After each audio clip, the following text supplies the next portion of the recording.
Welcome back to the Hawkeye Garage. I am Joe. We've got the GX470 back in the garage. In the last video, we added the upgraded transmission cooler. This week, we have a transmission cooler fan added to that. So let's take a closer look on how I installed it and what we've got going on.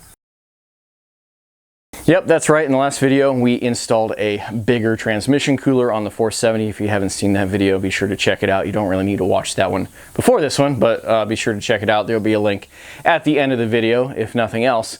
Transmission temperatures are doing good. I towed the camper once since I installed that. It wasn't that hot. It was only 80 degrees, give or take. We didn't go that far. It was all 55-mile-an-hour paved back roads. I did monitor the temperatures 150 to 180, depending on if I was stopped standing still or if I was accelerating. That's pretty normal.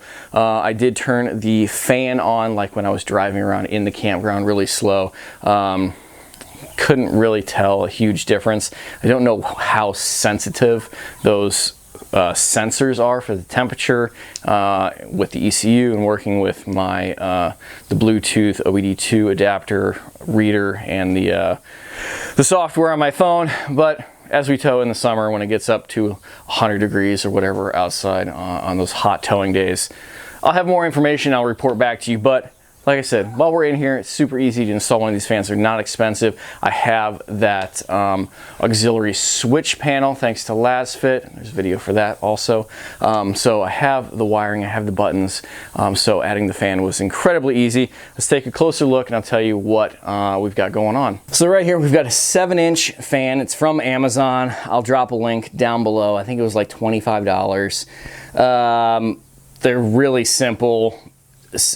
It's overkill, I'm sure, but a 6-inch was basically the same physical size. It was just the fan blades were a lot smaller, basically because the motor still has to be in there, taking up, you know, X amount of space. And this was a really good job width-wise with the mounting tabs to spread across the coolers. Take a little bit closer look inside here. I've got 3 out of the 4 hooked up or bolted on. It just kind of worked that way, the way that it was clocked, and the size. It's super sturdy. I don't think I'll need the 4th one. This one right here is it is the same bolt hole, focus, as the cooler mounting hole. I just used a longer bolt and added some spacers to, you know, bring the mount the right distance with the, you know, the fan and the fins. That's what I'm looking for.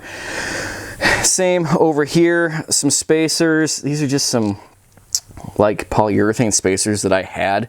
And as far as the mounting, this is that strip that I installed that I mounted the cooler on, and then I drilled a hole, put a riv nut in there, 1/4 20 bolt, good to go.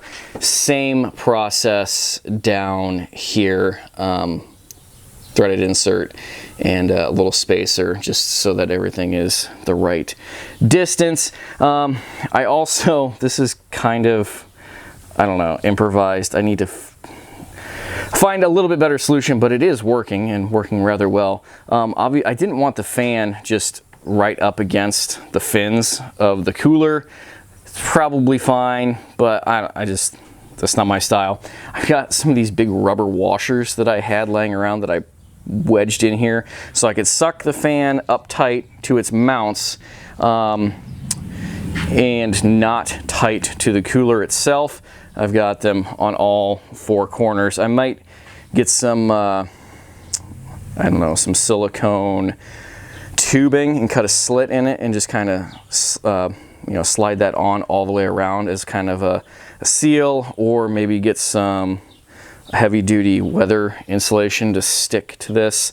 We'll see, but it's in there. It's super sturdy. It works. The fan itself works good. The cooling, like I said, time will tell on that. It just came with cut ends on the wires. I had some of these weather pack connectors from other projects that I did. Did a 2-wire there with shrink tubing, and I did solder all the joints going up here. to my control panel, and I put a, I'm trying to remember what I put on it. I think I put a 20, yes, I put a 20 amp fuse in there, and of course the instructions on the packaging from Amazon didn't say, but I figure 20 is pretty good. These are internally relayed, so it's been working great. I guess I could flip it on and you guys can kind of get an idea of the sound that it makes. Here's my switch panel, my Lasfit switch panel. This is wired to be on all the time, so I just hit that, it's turned on. I mean, it's not obnoxiously loud, but it's loud enough. I can't hear it super well with my lav mic, but there it is. It moves some air for sure. So really happy with how this all came together. It's been super sturdy. Haven't had any leaks. I need to do a transmission fluid flush here in the next few weeks, so I'll make sure that the fluid levels are topped off. In the last video, someone commented if I needed to add more transmission fluid because I have a bigger transmission cooler.